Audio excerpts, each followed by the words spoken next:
No, yo creo que sí voy a apagar el clima, solamente por el ruido, rapidito.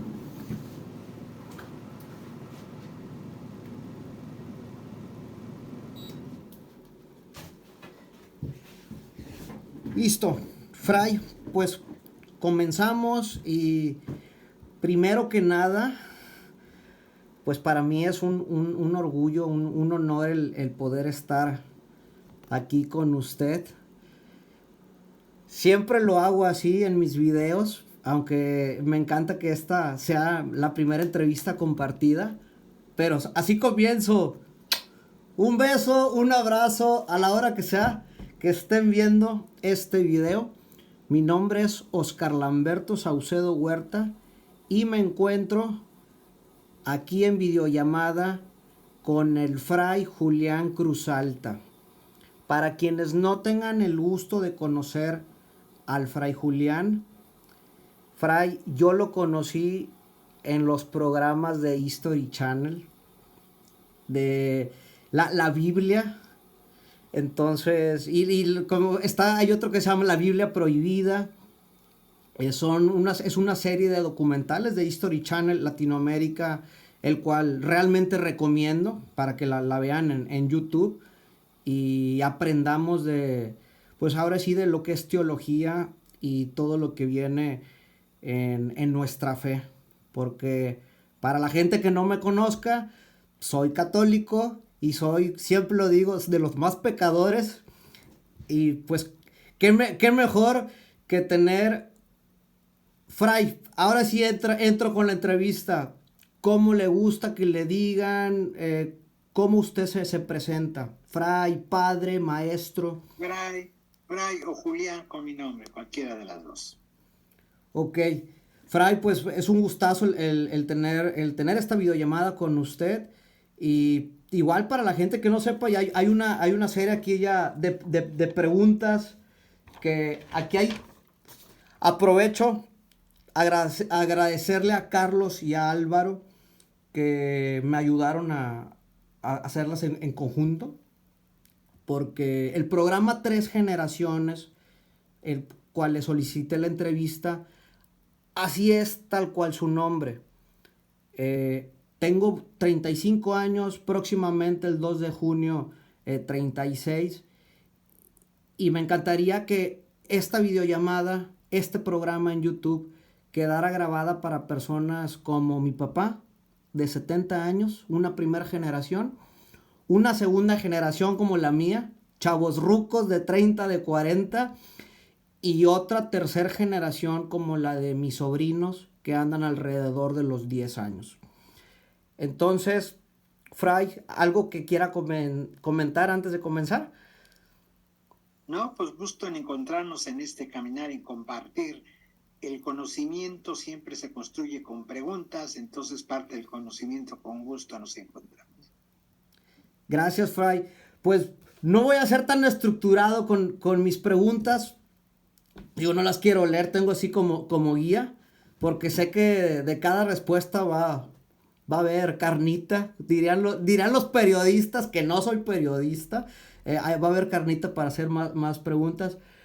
Pero la primera, me mandaron un video, no sé si lo haya visto, es un bolero donde toca un tema sobre el creer en Dios o el tener fe en Dios en base a lo que decía Albert Einstein. La diferencia entre el tener la fe, como muchos feligreses, si se le puede decir, la tienen, o como las personas que son más científicas, que son un poquito más cuadradas, de decir, hasta que no vea, hasta no ver, no creer. ¿Qué opina de eso? Pues la fe es un asunto subjetivo de experiencia. Quien no tiene esa experiencia va a ser difícil. Puede hacer uno ciencia de los asuntos de fe, pero no la experiencia. Puede hacer uno psicología de la religión, sociología de la religión, historia de las religiones comparadas. Ahí hay método científico. Pero eso es muy diferente a la experiencia de la fe. La experiencia de la fe es muy subjetiva y entonces no hay esta argumentación. es algo subjetivo que tiene que ver con un lenguaje muy antiguo, con el mundo simbólico. Algo al interior de uno sucede. Y esto nos sucedió a la humanidad desde la caverna hacia el 70.000, 80.000 antes de Cristo. Cuando nos empezamos a preguntar sobre nuestra subjetividad, nosotras, nosotros, ¿qué hay más allá de la fisis de lo físico? Y entonces ahí nace en la caverna el arte y la religión. Y nace la poesía como estos cantos chamánicos, sí, estas invocaciones profundas. Entonces, ese mujer y ese hombre de la caverna sigue dentro de nosotras y nosotros. Entonces, la fe es un asunto muy subjetivo del cual otros podrán hacer ciencia, pero quien tiene la experiencia de la fe no hace ciencia, es experiencia. Y la experiencia, es muy difícil convencer a alguien que no va por ese camino. Y no se trata de convencer. Sí. Si alguien no lo necesita, no es necesidad. Para algunos es necesidad. Y esta ha sido la historia de la humanidad. Y entonces nacen las religiones y nace la parte mítica y la parte artística que es fundamental para la especie humana. No explica. Ciencia es explicar efectos por causa. Por ahí no funciona la fe. Da sentido. Por eso el método antiguo de conocimiento no es el método científico, es el método simbólico, que da sentido. Y es muy subjetivo. Y mientras la fe religiosa le dé sentido a millones de seres humanos, le dé sentido de vida, el despertarte, el levantarte, el hacer lo que uno que tiene que hacer por un sentido, por una responsabilidad interna. Eso es muy subjetivo, es muy difícil que alguien que no va por ese camino lo trate uno de convencer. Yo hace muchos años que no voy por ahí de convencer. Doy testimonio, platico mi experiencia. Si alguien vibra como yo y va en ese camino, sí, me va a entender. Sí. Si no, alguien me mirará como bicho raro. Pero el mundo es plural y diverso. Lo que me motiva a mí, yo sé que es difícil que motive a otros seres humanos, pero voy a encontrar. Hace 50 años esperar a que hoy no habláramos de religión y de fe religiosa, que fuéramos una sociedad más científica, más secular, donde la religión incluso ya hubiera desaparecido. Pero les falló la metodología hace 50 años. Es preguntas fundamentales. Mientras haya humanidad, habrá estas preguntas, estas búsquedas. ¿Qué clase de religión hay? Cambia. Eso sí va cambiando desde la caverna. Es decir, religiones habrá muchas. Muy probablemente entre 2000 años, pues las religiones que conozcamos hoy no estén, ya hayan partido, vendrán otras en esta búsqueda subjetiva. Es decir, es muy difícil, no es pelea entre ciencia y religión. Tienen metodologías diferentes, cada saber y cada conocimiento tiene su metodología.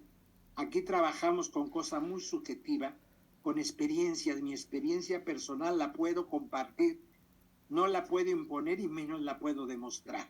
Es lo que me dice a mí. Si alguien le dice algo similar, por eso en los lenguajes simbólicos esto se llama experiencias suprarracionales, okay, no irracionales. No están fuera de la razón, están más allá. La experiencia estética, un atardecer, un cuadro, una música que lo deja uno absorto.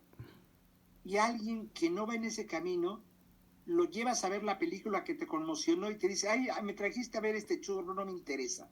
Le das un libro maravilloso de poesía con el que vibraste, lloraste, te emocionaste, y podrá ser de tu familia y dirá, esta porquería, este bodrio, a mí no me dice nada. Ese tipo de quien está enamorado, otra experiencia superracional es el enamoramiento. Quien está dentro de la experiencia le podrá decir, esa persona no te conviene, mírala bien, no va a oír ni mirar. Ya que está fuera de la experiencia dirá, qué tonto fui, qué tonta fui, tenían razón, yo no miré. El que está enamorado está en otro mundo, o enamorada. Y el místico, son los tres tipos de experiencia suprarracional: el enamoramiento, la experiencia estética y la experiencia mística. Quien no la está viviendo, lo mirará como bicho raro. Y hoy cada día necesitamos más de experiencias. En un mundo caótico necesitamos cosas que nos sorprenden, que nos arranquen desde dentro. ¿Como niños? Como niño. El niño es la experiencia humana, la sorpresa. Un niño es preguntón y preguntona. ¿Y por qué? ¿Y cómo? Esta es la raíz de estas experiencias. La religión tiene muchas preguntas. Hay que preguntar muchísimo. Porque a veces se cree que la gente religiosa es gente obediente, que no se pregunta, que no cuestiona. No, esa es gente miedosa, la religión no es miedo. A veces confundimos. Hay gente que es muy ordenadita, callada, obediente. No, esa gente, el espíritu religioso es vivo. La Ruach divina en la Biblia se llama la Ruach, el Espíritu Santo, que ya viene la fiesta el 28 de mayo, es Pentecostés. La Ruach es movimiento, es audacia, es preguntona, te mueve, te tira. Lo que dice el texto bíblico, que el Espíritu de Dios se movía sobre las aguas, no es un soplo así quedito, es un huracán, te tira. Es una gente espiritual, es una gente preguntona, inquieta, no una gente calladita, cerrada, que no levanta Sumisa, los sí, ojos. sumisa. Tiene problemas psicológicos más serios, tendría que indagar crisis existenciales. No, la Ruah te impulsa a preguntar, a brincar, a correr, a tronar. Un niño, ¿cómo es un niño? Sí, Un niño es muy espiritual, porque tiene la espiritualidad es la vida. Y cuando se te va la vida, a veces confundimos, es que es muy espiritual, no, es una persona llena de miedos, no es una persona espiritual. Una persona espiritual es como un niño, brinca, se alegra, está el espíritu festivo, celebra, el estar vivo es celebrar, el brincar. Y eso no tiene edad. Ojalá recuperemos el niño o la niña que fuimos. el niño interior. El niño interior, es el de espiritualidad en seria. A veces terminará en religiones y a veces terminará en espiritualidades o terminará en el arte. El arte está muy lleno de esto. Vamos a encontrar gente artística, bailarines, Ajá. bailarinas, poetas que no van a iglesias, pero son seres profundamente espirituales. Y de eso no van a poder convencer a quien no ande y no quiera entender. Entonces, la ciencia, sí, la ciencia tiene un método. Claro. Explicar efectos por causa. Y es muy bueno.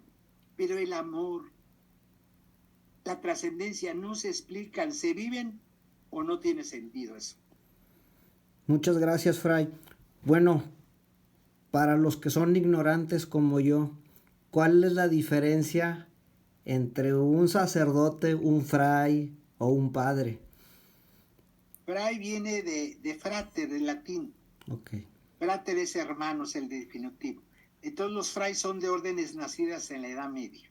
Usan ese título. Un franciscano, carmelita, agustino, mercedario, órdenes de la Edad Media. Por ejemplo, los jesuitas que ya son del 16 ya no usan el fray. El hermano, ¿qué es decir hermano? Okay. Pues dentro de las órdenes medievales, para evitar distinciones, todos son hermanos, desde el superior mayor hasta el que va ingresando hace una semana, es hermano hacia adentro. Ok, ok. Eso. Y sacerdotes es un uso común porque el nombre es presbítero. Presbítero en el griego quiere decir anciano. Entonces la iglesia tenía ancianos que la gobernaban.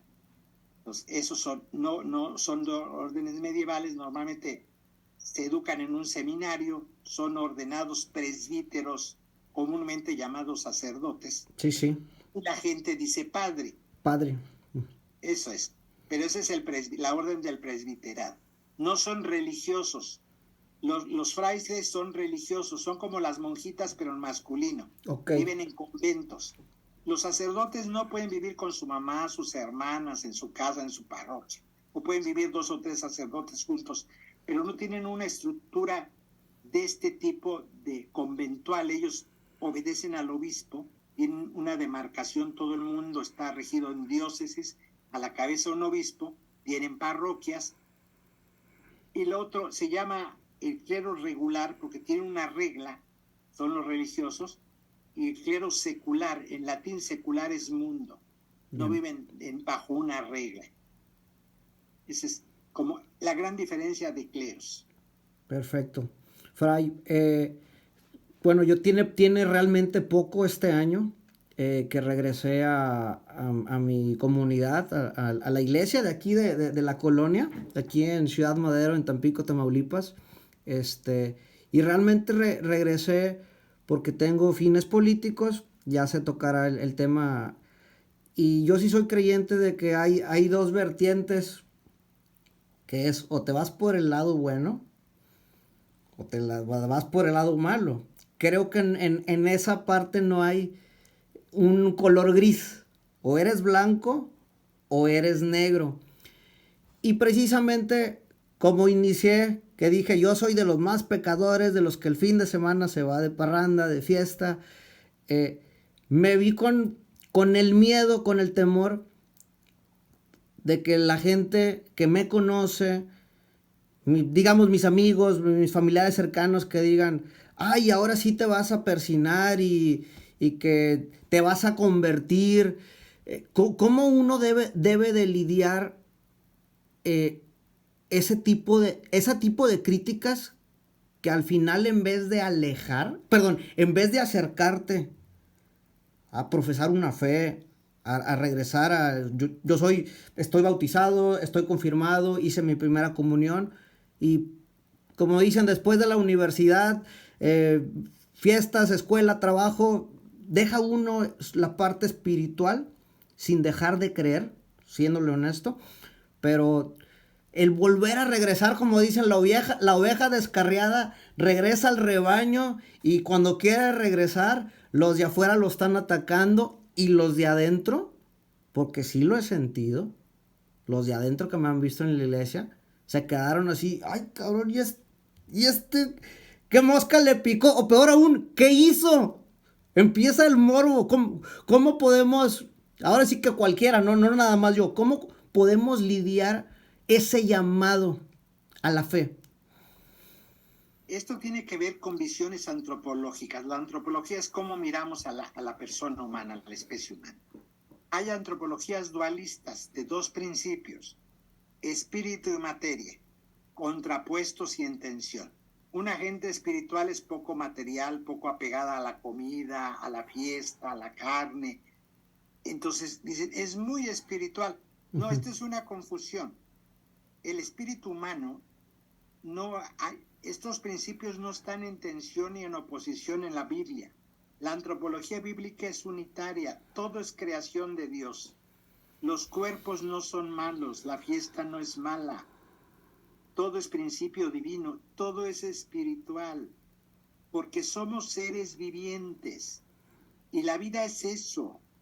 La vida es comer, bailar, respirar tus necesidades.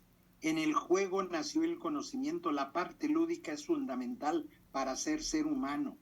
Porque si no resulta que esto es un valle de lágrimas y solo hay que llorar y vivir en ayuno y penitencia. Entonces, esa es gente que termina muy enferma, que necesita ayuda terapéutica. La vida humana, el ser viviente, es esta mezcla que somos.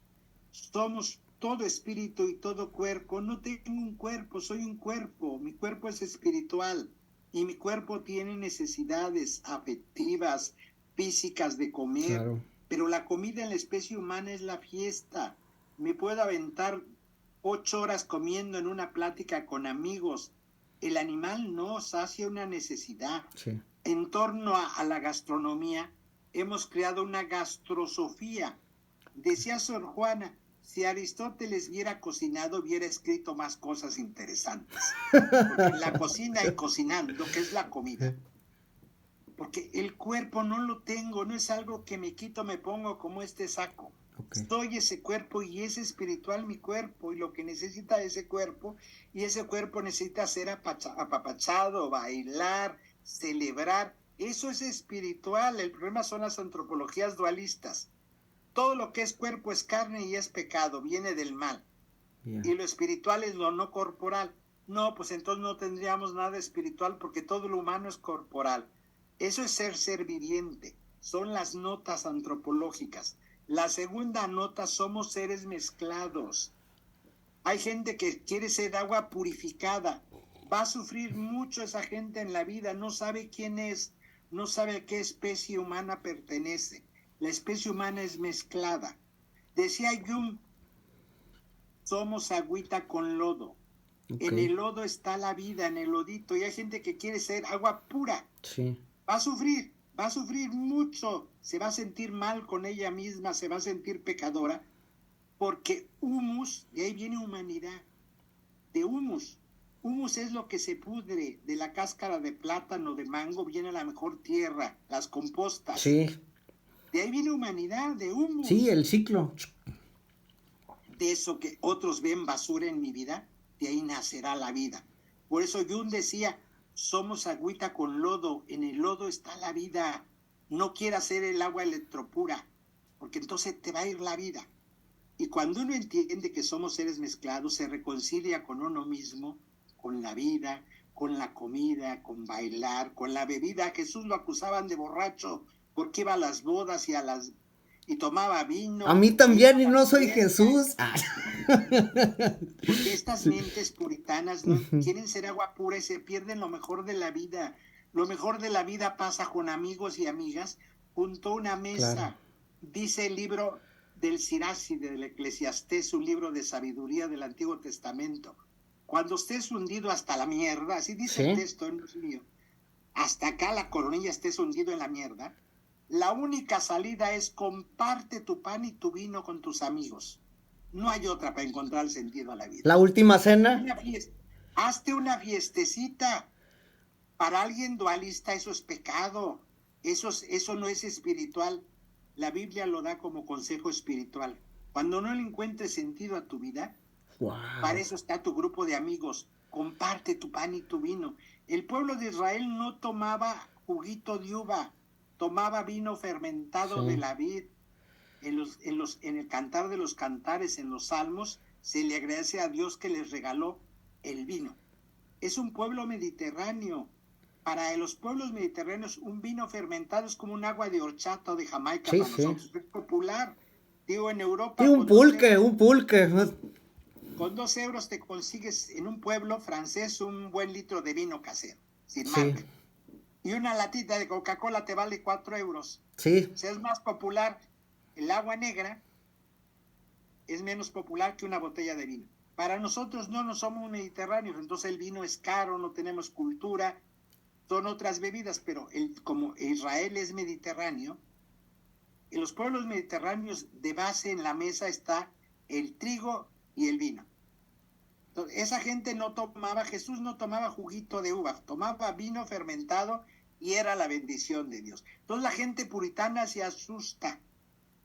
La gente espiritual no debe bailar, no debe tomar una copa de vino, no te está diciendo que te emborraches, que agredas, que pierdas el control, no, que disfrutes, que te pases una tarde maravillosa. Eso es lo que se va a llevar uno. Precisamente, Porque Fray, Señor, permita que le interrumpa. El año pasado que estuve en Alemania fue algo que viví en la cultura de allá. Las mujeres de arriba de 70 años a las 8 de la mañana están sentaditas leyendo el periódico con un tarro de cerveza. y son de al Si litro, aquí en México vemos a una señora, lo primero que van a decir, vieja borracha, claro, o es vieja borracha o se la está curando. claro. Decir, y acuérdense que las latas de cerveza en esa cultura son de al litro en Sí, Alemania. sí, Las cervezas son de al litro y los tarros son de sí, al litro. Y eso se lo mueven con la mano en la cintura. Y cada pueblo tiene 2 o 3 marcas de sí. cerveza. Y consumen lo local o de su pueblo. ¿Sí? Son otras culturas. Entonces, somos seres mezclados. La comida y la bebida es un don divino. Somos seres mutantes. Con los años uno va aprendiendo a qué vale la pena dedicarle tiempo, que es lo básico. La edad te va marcando. No es que te vuelvas mejor ser humano, más sabe el diablo por viejo que por Por diablo. diablo. Pero esto requiere experiencia. Alguien que no la ha vivido, aunque se lo cuentes y le digas, tiene que pasar. Nadie vive hasta que se cae de cabeza y se parte la cabeza. Es la experiencia. Pues, la edad te va dando, no que un viejo si no lo vive, la edad solita no te da. Hay viejos amargados y terribles y hay viejos y viejas sabios que vivieron cada etapa de su vida. Somos seres mutantes, vamos cambiando, es donde la vida es un regalo. Y a veces queremos que los niños se comporten como viejos. Y qué bueno que los viejos se comportan como niños. Esto es una maravilla y es un regalo.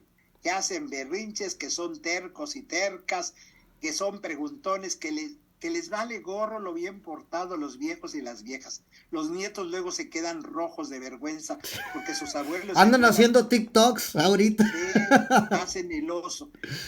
Somos seres mutantes, ya no les da miedo hacer el oso, ya perdieron la vergüenza.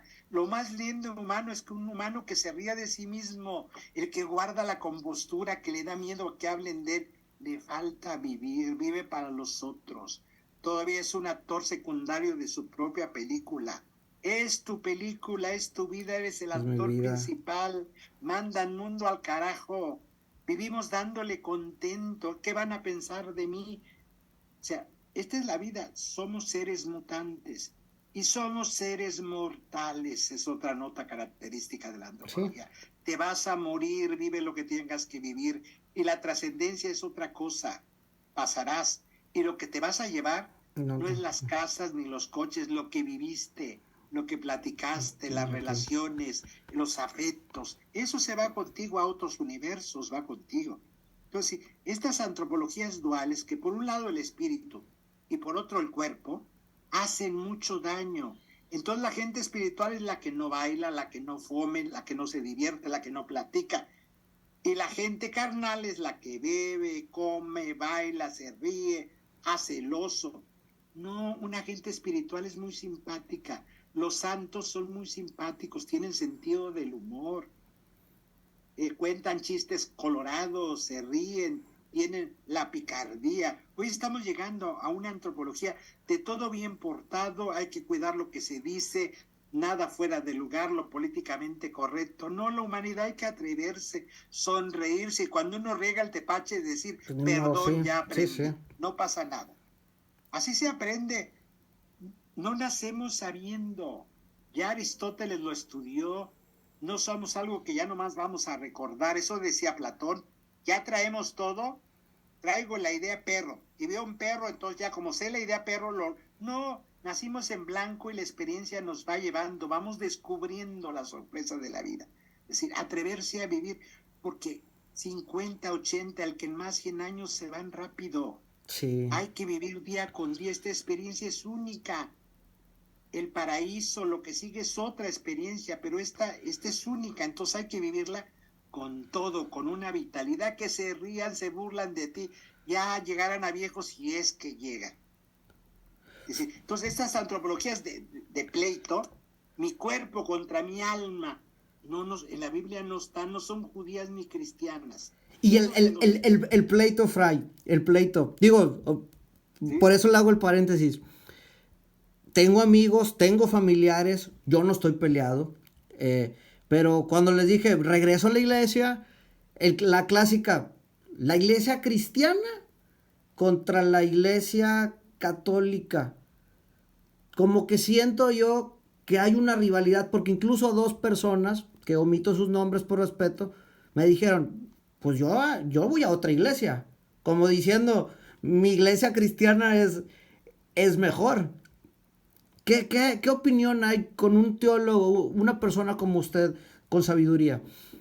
Cristianos somos todos los que seguimos a Cristo. Uh-huh. Los católicos somos cristianos, los evangélicos son cristianos, los metodistas son cristianos, los bautistas son cristianos. Si cuando uno dice cristianismo es como el nombre, Juan. Luego viene el apellido, ¿de qué clase de cristiano? Romano. Estas iglesias que dicen cristianas pues son pentecostales, sería su nombre real. Okay. De estas nuevas iglesias. Además son recién llegados al banquete. Esto no les quita ni les pone más autoridades si recién llegan. Es cosa histórica, no quiere decir que sean mejores o peores. El camino espiritual no es competencia. Lo viven como marketing. ¿Quién tiene más fieles? Porque miran en números. Todavía creen que la espiritualidad es borregada. Tantos millones. Además, diezmo que van a cooperar con el 10%. Sí, el que da más tiene el terreno más grande. Y entonces, eso es poco espiritual. Y entonces viven en competencia, a ver que le bajan los fieles a otra iglesia. La mía es mejor, vente para acá. Allá bebes. Bueno, ¿qué digo? En la iglesia católica le dan a la gente de beber a fuerza. Es que yo era católico, bebía cada 8 días y aquí ya no bebo. Qué bueno, bendito sea Dios, pero ese trabajo lo hiciste tú. Uh-huh. En tu iglesia católica no te obligaban a beber. Tú querías ser borracho, es tu consecuencia y viviste. Cabrón, a veces parece que ¿qué es eso? La gente, es que aquí ya no bebo, bendito sea Dios que entendiste la vida, pero o sea, decir, no es competencia esto.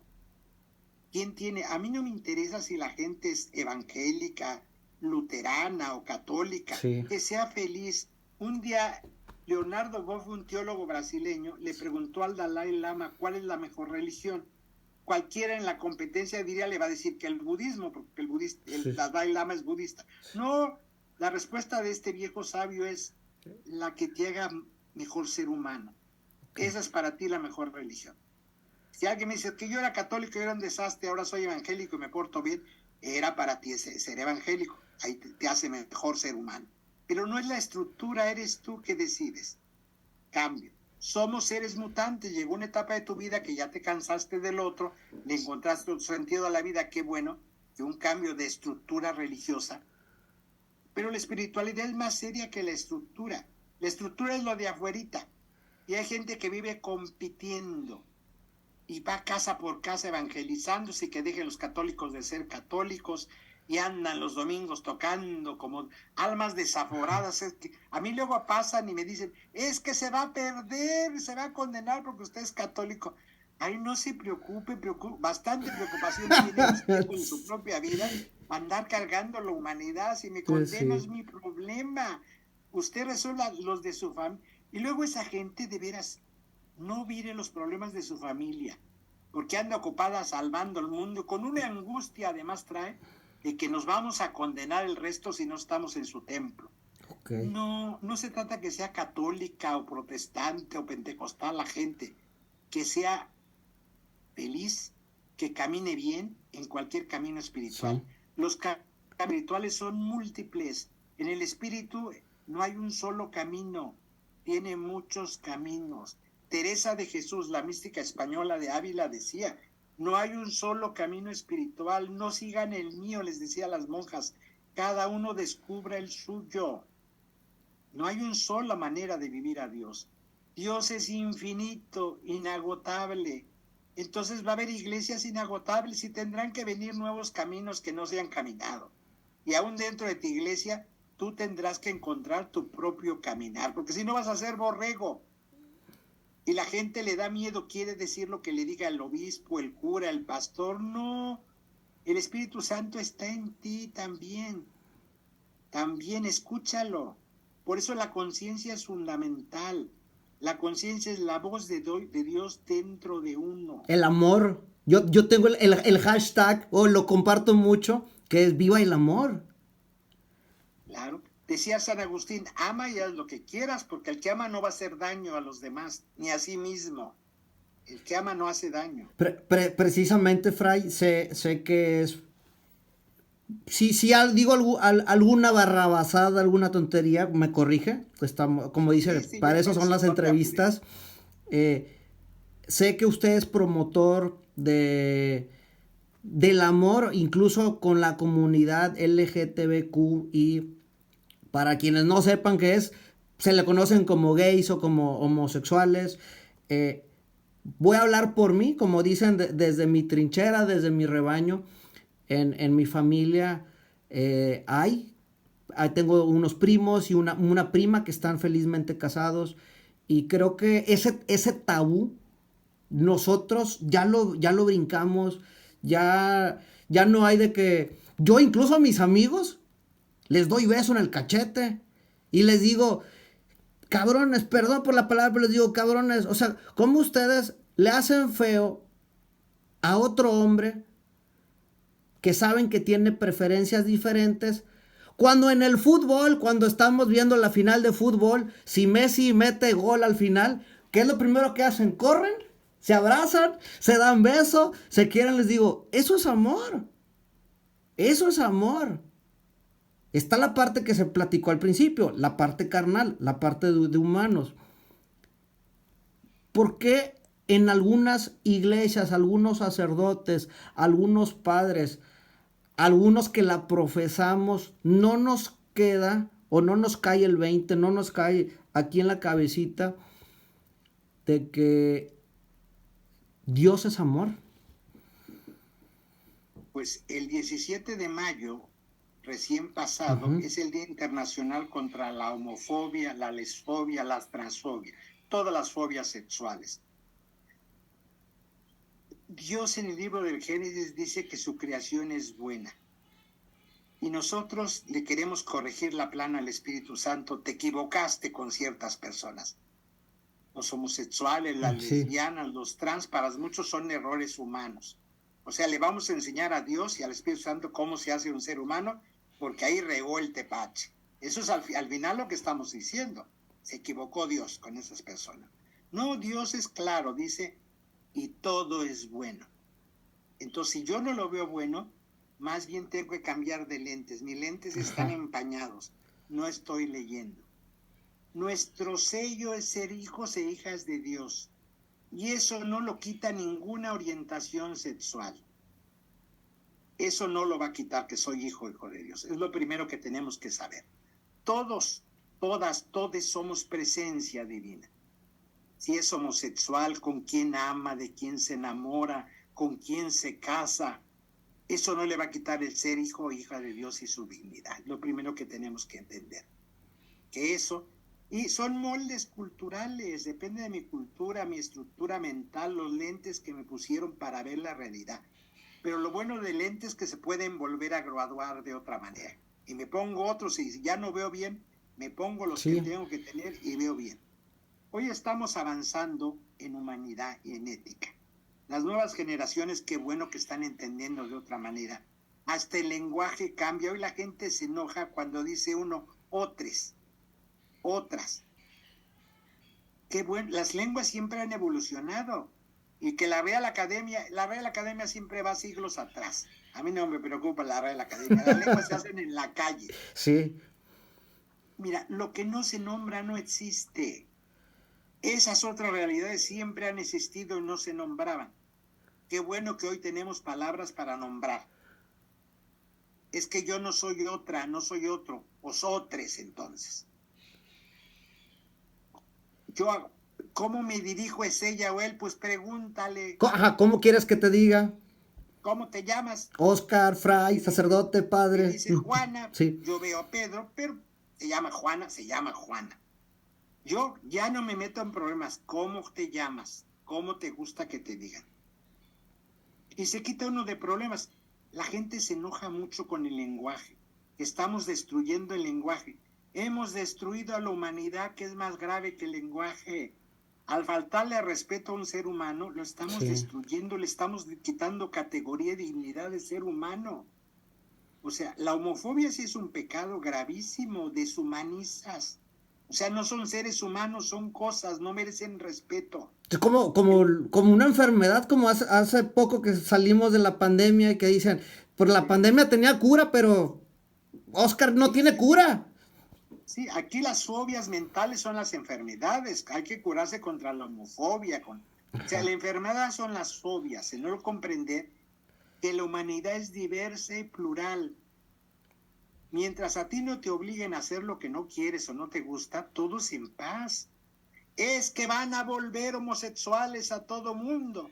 ¿Quién quiere volver homosexuales a todo mundo? Es que ya no quieren que la humanidad se reproduzca. No somos una especie en extinción, lo que sobramos somos humanos. Hay que regular las tasas de natalidad, porque no hay alimentos ni agua para tantos millones de seres. No está en extinción la especie humana. Es que hay gente preocupada. Ya no va a haber humanos, hombre con hombre, mujer con mujer. Nacen muchos humanos, lo que sobramos somos Lo que sobraron son humanos, sí. No va por ahí. Es que quieren acabar con la humanidad, eso está planeado. Y la gente empieza a hacer teorías rarísimas, que esto está planeado por los grandes capitales, que la gente ya no se reproduzca, que todos se vuelvan homosexuales. Es decir, no, lo que estamos es avanzando en reconocimiento de algo que siempre existió, no es nuevo. Sí. Es conforme a la humanidad. Desde la antigua Roma había esas fiestas bacanales, todos contra todos. Las diversidades sexuales son, como su nombre lo dice, inagotables. Y por eso es el abecedario LGTBQ. Y le van a poner más siglas, porque no acabamos de comprender. Como vamos evolucionando, en los animales la sexualidad es reproductiva, para reproducirse. En la especie humana no. Una es la reproducción, una de tantos factores que tiene la sexualidad. Y hay muchas sexualidades. Hoy tenemos todas las teorías queer de la sexualidad fluida. Sí. Y hoy los jóvenes de 15 y 16 años no tienen problemas, tienen problemas sus papás, que no entienden que inviten a sus amigos a las fiestas y que son a los papás, es él o es ella. Pues él es él, la semana pasada era ella. Lo que llaman los jóvenes no tienen problema en asumir eso, los niños menos. Es que los van a traumar, no, traumado está usted, yo les digo a la mamá, o a la abuelita, la traumada Sí, es usted, su nieto y su nieta, mire, no se van a traumar, entienden mejor las cosas que usted. Esto es fluido. Es decir, una persona es digna. La dignidad no se lleva en la sexualidad o en la orientación sexual. Roba, miente, engaña, eso hace digna a una persona. Es decir, no su sexo. Es decir, la gente anda cuidando camas ajenas. Cuide su propia cama, que bastante problemas tiene uno con sus propias sexualidades y su mente. Entenderse a uno le lleva toda la vida, porque como somos seres mutantes. Cuando ya medio me voy entendiendo, ya cambié. Digo, yo voy a cumplir este año, ahora en junio, 65 años. Ya no soy el de 25. He cambiado. Yo empecé a ser profesor muy joven, a los 20 y tantos años. Ya no soy el mismo, por supuesto. Somos seres mutantes, pero esto me permite que cuando voy comprendiendo una etapa de mi vida ya cambié y tengo que prepararme a la siguiente. Somos esos seres que va cambiando. Entonces, decir, qué bueno que hoy porque la gente dice, ya no hay valores, no hay principios, ahora el matrimonio igualitario es sin valores el mundo. No, el mundo de antes era más hipócrita. Sucedía todo, pasaba todo y todo el mundo se callaba. Y con el silencio creían que ya se arreglaba el mundo. Eso ya me No, hipocresía. simplemente se oculta, se oculta. Qué bueno que las nuevas generaciones se atreven a hablar. Yo creo mucho en el futuro de la humanidad. Los jóvenes tienen valores, las muchachas, principios. Decir la verdad, ese es un valor. Callarse, ocultar, mentir, todo el mundo se enteraba en las familias de todo y había que callarse porque los trapos sucios se lavan en casa. No, y en mi familia no. Creo que no haya familia donde no haya la diversidad sexual. Que se callen y les dé pena es otra cosa, pero creo que no existe una familia donde el primo, la tía, el abuelito, el tío que se murió, todo el mundo sabía, pero todo el mundo se callaba. Porque lo que Y se va a sentir, se va a enojar, le la va a dar un imagen, paro cardíaco a mi abuelo cuando se entere. sí, decir, no, pues que le dé paro cardíaco para que aprenda y crezca, si no es capaz.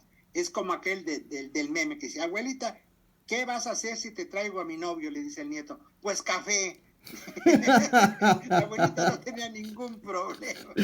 Que esa no me la sabía, Fray, buenísima. Sí. La voy a Y registrar. se le pregunta a la abuelita, ¿qué vas a hacer si te traigo a mi novio? Pues Café. café, dice la abuelita, sin mayor problema. Si los niños y los viejos a veces no tienen mayor problema, son los medianones que arman un pancho y un lío. Por ejemplo, me dicen, es que el modelo original de familia. A ver, tú has estudiado historia de las especies, de la especie humana. Este modelo de familia que hoy tenemos es recién en la historia de la humanidad. Papá, mamá, hijos forman una familia. Eso no existía. En tiempo de Jesús no existía ese modelo. Jesús no conoció lo que el Frente Nacional por la Familia defiende, el modelo original. En hebreo del siglo I no existía ni palabra para decir familia. Papá, mamá, hijos, porque no existía ese modelo. Allí es la casa. Vivía el abuelo, el patriarca, con sus hijos, con sus nueras y sus nietos, 50, 60 juntos en una casa vivían. Esa era la base de esa sociedad. Cuando tú les dices, es que el modelo original es papá, mamá, hijitos, no en tu cabeza.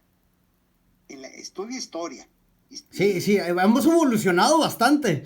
Ese modelo que tú conoces es recién, no es milenario en la historia. Hubo otros modelos de la sociedad como se organiza.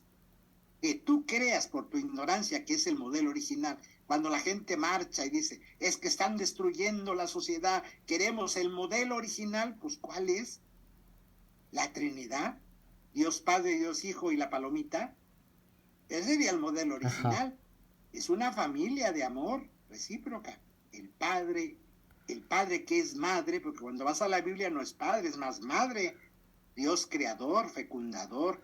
Incluso la Ruach, que es el Espíritu Santo, en hebreo es femenino, no es él, es la en hebreo, el Espíritu de Dios. Y por eso lo ponen en paloma, porque en el mundo antiguo el símbolo de las diosas femeninas, las deidades, es la paloma. Entonces está la parte femenina en la Trinidad, por eso hay una paloma. Y nosotros, mundo moderno, ya no entendemos esos símbolos. Por ejemplo, paloma es la diosa, no es el dios. Fray, en mi familia, tú me vas a decir, en mi familia, ya nos ventilaste, Oscar. Pero quiero pensar que habemos muchos como Oscar. El tabú de la comunidad homosexual, en nuestro caso, siento yo que ya lo hemos superado. Que no hay ningún problema por nosotros. Pero el problema que sí estoy viendo ahorita, y hablando en México, porque sé que nos ven en otros países en Latinoamérica, habla hispana, hablando meramente de México, sigue esa frasecita en los sábados de parrillada, en los domingos de convivio, en la fiesta de la tía, que dicen, de política y de religión no hablen, porque se va a enojar Julián, se va a enojar Oscar, si piensas diferente. El diálogo se establece en las diferencias. Si solo nos juntamos los que miramos el mundo igual, qué aburrido. El mundo es plural y diverso. Y de eso hay que hablar. La política es el bien común, la polis. Ajá. Lo que nos interesa a todos, el bien común. Si no hablamos del bien común, somos egoístas, solo yo, mi familia, lo que sucede en la calle, en la colonia, en la ciudad, en el estado, en el país, en el mundo, eso es la política, la polis. Si tenemos que hablar de eso y los niños tienen que ser educados, que escuchan en su casa, que discuten estos temas. ¿Qué hemos logrado con esta apatía? Que el mundo político sea para algunos pocos que se volvieron corruptos, que se repartieron el... que es feo hablar de política, nosotros somos buenas gentes, nosotros no hablamos de política, no nos interesa que se repartan el pastel unos poquitos vivales. Pero la culpa hemos tenido una sociedad desinformada, despolitizada. Esto nos va a llevar muchos años revertir esto. Hay que hablar de política desde los niños que aprendan en su casa. Sin miedo. En el lugar. Sí. Y claro, vas creciendo y te pones a estudiar para poder abrir bien la boca. Vas a hablar del Código Penal que no lo conoces, de la Constitución que no conoces, del Código Electoral que no conoces. Entonces, viene la responsabilidad de decir, no conozco eso, me pongo a estudiar. Me pongo un cursito online a ver qué es el Código Electoral. ¿Cómo están las leyes? Vienen elecciones. ¿Qué son los partidos políticos? ¿Qué son los candidatos? Y hay que prepararse. Pero claro, es malo hablar de política. Es el demonio, es la gente cochina. Sí, nadie sabe de nada. Pues ha sido una irresponsabilidad no hablar de política. A mí me lo han dicho, Fray, y ahora sí que lo digo aquí frente a cámara. Mi madre es una de ellas. Que... pues cuando yo les dije, quiero ser diputado local de aquí de Ciudad Madero, lo primero que me dicen, mijito, no te metas en esa, es pura porquería, es pura cochinada. Haz de cuenta que lo mismo que le hubiera dicho a mi papá, me voy a ir en una fiesta donde hay puros gays, puros homosexuales. Mi papá me hubiera dicho lo mismo.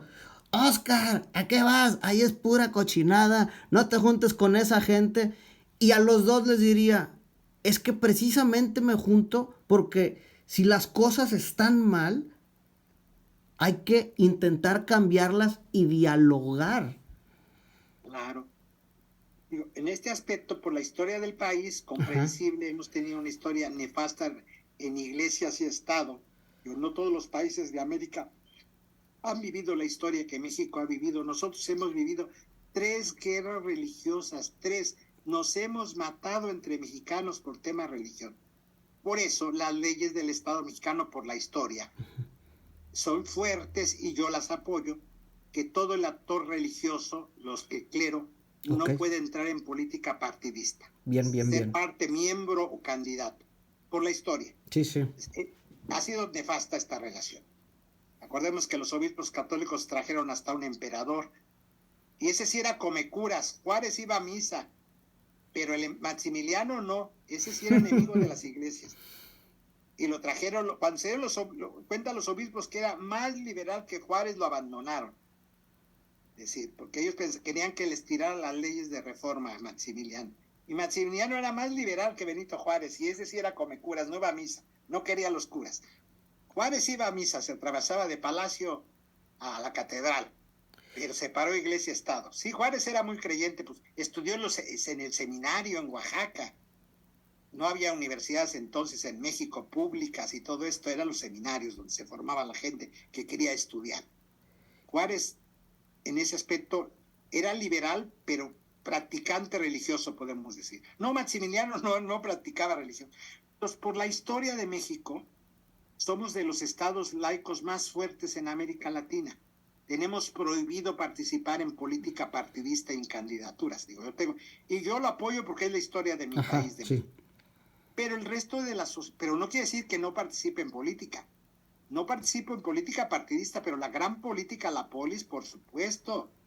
El bien común y las leyes. Yo siempre ando en trabajo de derechos humanos y tengo que conocer los códigos penales. Y claro. Abogados en juzgados. Acabo de estar en la Corte Interamericana, represento a víctimas. Tuvimos una sentencia contra el Estado mexicano de la Corte Interamericana. El juicio nos llevó a llegar allá 16 años de litigio con abogados y tribunales en México. 8 años en la Comisión Interamericana, y yo andaba en todas esas danzas. Tengo que saber y estudiar si voy a hablar de política. ¿Qué dicen? Y no soy abogado. No soy abogado, pero tengo que represento a víctimas. Tengo varios casos ante la Comisión Interamericana actuales. Ayer, a un caso que llevamos, le dieron la sentencia de 92 años que litigamos. Abarca, él es presidente municipal de Iguala. Sí. Por el homicidio de Arturo Cardona Hernández. Nosotros llevamos el asunto por la esposa y las hijas que son víctimas. Hemos llevado el asunto ante la Comisión Interamericana. Ayer logramos una sentencia. Un juez federal lo sentenció a 92 años. Esa es la justicia que buscábamos. Eso es política. En eso sí me puedo meter, no en partidos políticos o candidaturas. Pero el resto de la sociedad es el bien común, la justicia. 100,000 desaparecidos en este país. Oigan, en Argentina, en el régimen militar, fueron 33,000 desaparecidos y es durísimo. México van 100,000 y la gente ni se entera, ni marcha, ni se preocupa. ¿Qué esperan? Esto es peor que una guerra civil porque no se habla de política. Es que estamos, Fray, como los caballitos de carreta. Bueno, no es mi caso, pero muchos están así de que yo no quiero ver porque ese tema es feo, ese tema es malo, me pone de malas. Sí, decir, porque no hablamos de política, decir, ¿qué tiene que pasar en este país para que la gente despierte y se sirve? La gente religiosa, es decir, la justicia es parte de la fe religiosa. Hay que volver un mundo más humano, más justo, más habitable. Porque si no, esto es la ley de la selva. Regresamos, pero claro. No se habla de política, entonces y ahora menos la gente le da miedo con la situación de violencia del país, no quieren hablar. No necesitamos juntarnos y hablar. Necesitamos que los niños, las nuevas generaciones hablen de estos temas, traten de comprender a su país qué está pasando, dónde estamos parados, porque no nos vamos a ir de este país. La otra salida son los migrantes, pero muchos no nos queremos ir. Queremos solucionar desde aquí para el futuro de las nuevas generaciones de México. México es un país maravilloso. ¿Qué ha pasado?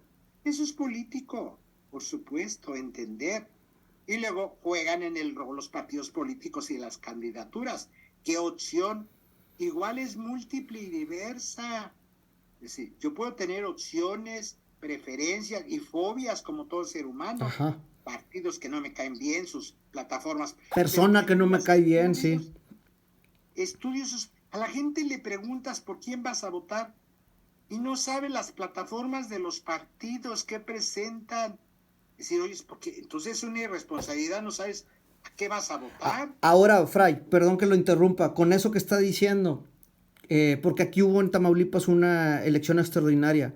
Tenemos la tecnología de que ahorita estamos en videollamada, de que usted puede poner Oscar Lamberto Saucedo Huerta o puede poner Fray Julián Cruzalta y le sale en Google, en Wikipedia, todo lo que ha hecho para poder saber quién es Julián, quién es Oscar. No he hecho. Y los que piensan contra mí también ponen montonal de páginas en contra, digo. No, me refiero que la información está. Uno puede buscarla. Es por la irresponsabilidad política. Nos formamos, decir, porque si me cae bien, es que está simpático, ¿no? ¿Qué ofrece? ¿Qué plataforma? El partido por el que va, ¿qué plataforma tiene? Todo eso hay que estudiarlo con esa es la ética, sí. Soy responsable. Un voto responsable, podría decirse. Claro, decir por qué. No hay varita mágica, no se va a componer, porque luego queramos varita mágica. Decir, no, es un país que venimos de una degradación ética de muchísimos años. Entonces, un candidato, por mucho que se esfuerce, pues mejorará el asunto, pero requiere muchos periodos para ir componiendo este desastre. Es decir, no hay varita mágica de decir. Hay un engranaje político, porque como no se habla de política, se pudrió, es un tema bien podrido. Dejamos que se pudriera. Nadie, la gente bien portada no quería entrar a la política ni hablar de política, que eso era de gente sucia. Y nos involucra a todos al final las decisiones políticas, es el bien común, nos beneficia o nos afecta a todos. Ahora, yo tengo, Fray, un video de muchos que están aquí en mi canal de YouTube y en mis redes. Y tomo la dualidad, perdón si está hoy mal en comparar, cuando dicen, es que todos los sacerdotes con los niños, que son como el padre Maciel, o que todos los políticos son rateros, y yo les digo, hablando con mi familia, les digo, discúlpenme, pero si allá afuera hay 10 cochinos políticos rateros o 10 sacerdotes malos, pues aquí en la casa hay uno que no lo es. ¿Por qué la gente, tanto cuando juzgan, igual a los gays, a los homosexuales, cuando dicen, es que todos me van a convertir o al niño me lo van a enfermar? Pues no es un virus que se contagie. ¿Por qué? ¿Por qué? Yo no entiendo. Porque es muy fácil simplificar blanco-negro. Es muy fácil porque es la pereza mental de no mirar que es diverso, múltiple. Tal persona, tal político, tal sacerdote, tal homosexual. Es decir, pues hay homosexuales ladrones y porque son parte de la humanidad, Sí. mentirosos como cualquiera, no por ser homosexual es un santo. Es decir, la condición sexual no te hace mejor ser humano ni peor. Dios, hay de todo, cada quien la historia. Pero la cosa es generalizar. El problema es que se generaliza. Es homosexual, es mala persona de entrada. Es un delincuente. Entonces entran con los delincuentes en las cárceles, etc. ¿Cuál es el delito? Pues hay países donde es pena de muerte, más de 10 países actualmente en el mundo. Es pena de muerte. Es decir, cuando uno mira eso, tenemos mucho que evolucionar como especie, nos falta mucho todavía. En derechos humanos, todo eso. Derechos humanos, decir. Hay gente que todavía está enojada con el concepto de derechos humanos. Todavía no acepta que exista eso. Decir. Sí, somos seres humanos y tenemos una dignidad que no nos la quita. Aún los que están en la prisión, que es un problema las prisiones, que había que trabajar mucho eso, esa gente está porque pues no tuvo para pagar abogados. Los verdaderos ladrones están fuera, son banqueros, que eso roban a todos, nos roban. Sí. O sea, porque es legal, no están en la cárcel.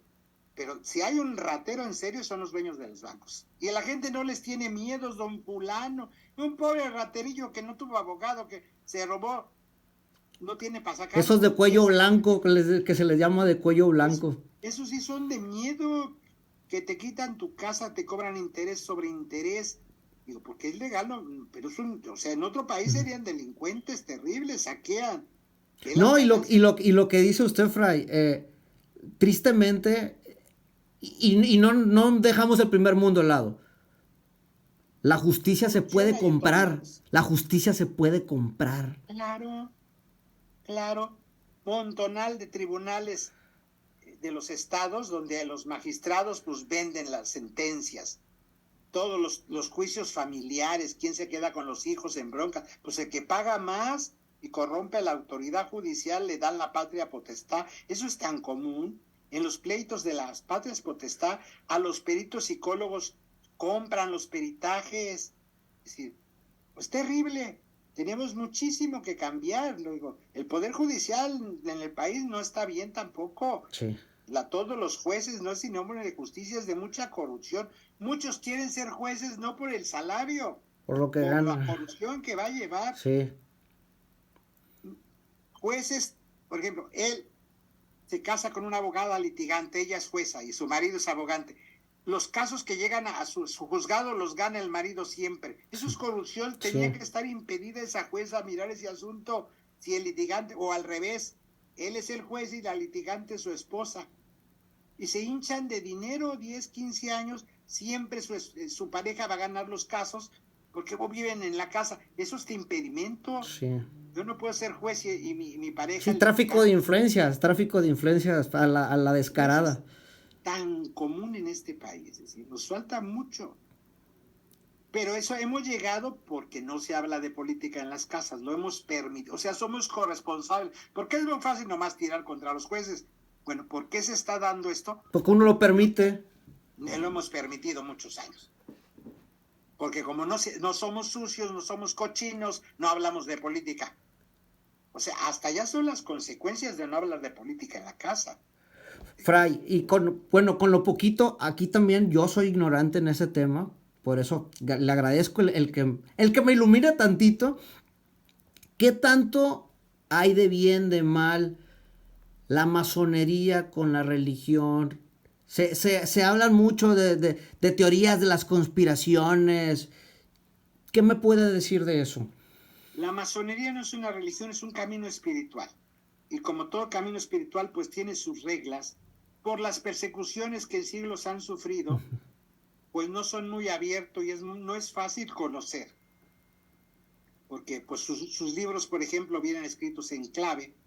Y si uno no es parte, no tienes la clave de lectura. Aunque te den un libro de masonería, no lo vas a poder leer. Porque son como cifras matemáticas, letras y números, vienen en clave. Ok, codificado. Sí, o sea, todos sus escritos estudiar vienen en clave. Si tú no tienes las claves, pues no puedes leer el libro. Es entendible por las persecuciones que han sufrido a los siglos. Pues se defienden para sobrevivir, así han sobrevivido. Juran, pues no decir. Si alguien te dice yo soy masón, ese no es masón, un masón no lo dice. Sí, no lo ando poniendo en el Facebook, soy masón. No, masones.com. Masones.com. Yo lo que sé que son doctrinas, caminos espirituales. Hay gente muy estudiosa en medio de ellos y ellas, porque también hay mujeres. Hay muchos ritos. Yo internamente no conozco ni podía, porque por todas estas cuestiones de secrecía que ellos tienen. Sí. Pero lo que sí sé, que cuando uno desconoce algo, viene la fantasía y el morbo. Sí. Entonces les creamos historia y están unidos para destruir el mundo, conquistar. No, les ha ido en feria a través de los siglos. Los han matado, los han perseguido. Mucha gente muy inteligente y muy interesante ha pertenecido a estos grupos. Desde muchos libertadores de América, Juárez, mucha gente. Sí, George Washington, otro en Estados Unidos, sí. Yo lo que sé que son caminos de búsqueda espiritual del bien común, que vienen desde la Edad Media, tienen ritos diferentes. Entonces yo no los veo como enemigos ni que hay que cuidarnos. Producen conocimiento y caminan. Creo que le hacen bien a la humanidad. Perfecto. Si uno no es parte, no le interesa ese camino, poco sabrá porque se cuidan mucho, ahí se crecía. Te digo, aunque te cae un libro de masonería en la mano, pues está escrito en clave. Los serios de ellos. No, y hasta donde yo sé es por invitación. Es como un club. Tienen procesos. Tienen procesos. Es decir, para mí muchos de ellos conocidos, muy respetables. Yo he hablado con muchos. Yo también, tengo amistades que son. Gente de luz, gente de mucha esperanza. Yo me han pedido diálogos con de ellos grupos, incluso ahora por Zoom, concesiones de algún tema específico. Yo no tengo miedo, ni me comen, ni son come niños. Yo sé que es gente que va en búsqueda del conocimiento. Sí. Ojalá toda la humanidad buscáramos conocimiento y procuráramos hacer el bien. Y bueno, yo no quisiera alargar ni quitarle su tiempo, Fray. Créanme lo que tengo muchas preguntas aún ya por... otro día nos reunimos también a seguir ajá, hay mucho por preguntar. Yo primero que nada, antes de concluir este programa y entrevista, pues decirle a todas las personas que nos estén viendo, que dejen sus comentarios para hacer más preguntas, para que haya una segunda parte. Y Fray, con algo con lo que usted quiera concluir, que salga de nuestro corazón de amor. Pues que el conocimiento se construye con muchas preguntas. No tenga miedo a preguntar. Así va uno creando conocimiento. Y hay que preguntar de todo. Las respuestas son momentáneas. Una respuesta que hoy me satisface, en unos años tendría que buscar otra. Lo que importa son las preguntas. La humanidad es muy preguntona, el niño y la niña, ¿y por qué? ¿Y cómo? A los 5 años nos cansan, ya cállate, andan tras uno.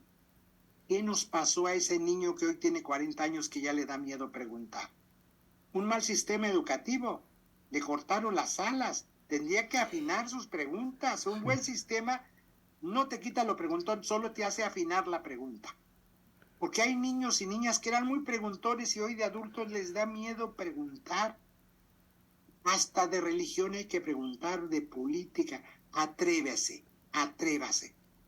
Viene la fiesta del Espíritu Santo, el Espíritu Santo le suscita a usted preguntas, dudas, búsquedas. El Espíritu Santo no es engarrote si hay, no es una camisa de fuerza, es todo lo contrario, te rompe la ropa para que te liberes y salgas. Camine, camine, busque, estamos aquí para buscar. Alguna respuesta encontraremos, pero lo importante son las preguntas. Si no, tenemos la eternidad para encontrar la respuesta. Yo, pues nuevamente, Fray, le agradezco bastante. Me quedo con más preguntas. No quiero hacer esto muy largo y quitarle su tiempo, su valioso tiempo. Y yo con lo que quiero concluir, como dicen, de aquí para allá y de allá para acá, para quienes nos vean, es que como católico creo en el amor, por mi familia también. Y que a mí me interesa mucho, mucho si Dios, si la sociedad de aquí de Madero me lo permite, me da su voto el año que entra, sí me voy a poner mucho a trabajar en legislaciones para la inclusión de la diversidad de gustos y de géneros. Y yo solamente les pido, como dicen, que me digan preguntas, que me digan pasó esto, porque algo que yo sí creo, Fray, para la gente que nos ve en Latinoamérica, puede haber leyes muy buenas, y son barrabasadas que estoy diciendo, tonterías. Puede haber una ley muy buena en Argentina, en España, que puede aplicarse aquí en México, que puede beneficiar a la comunidad. O viceversa, puede haber una aquí. Tenemos la tecnología para compartirnos información y para hacer preguntas. Y pues sobre todo, Fray, que lo sigan. He estado viendo todos sus videos en su canal de YouTube. Entonces, no sé cómo quiera concluir, dónde lo siguen, cómo lo contactan. Pues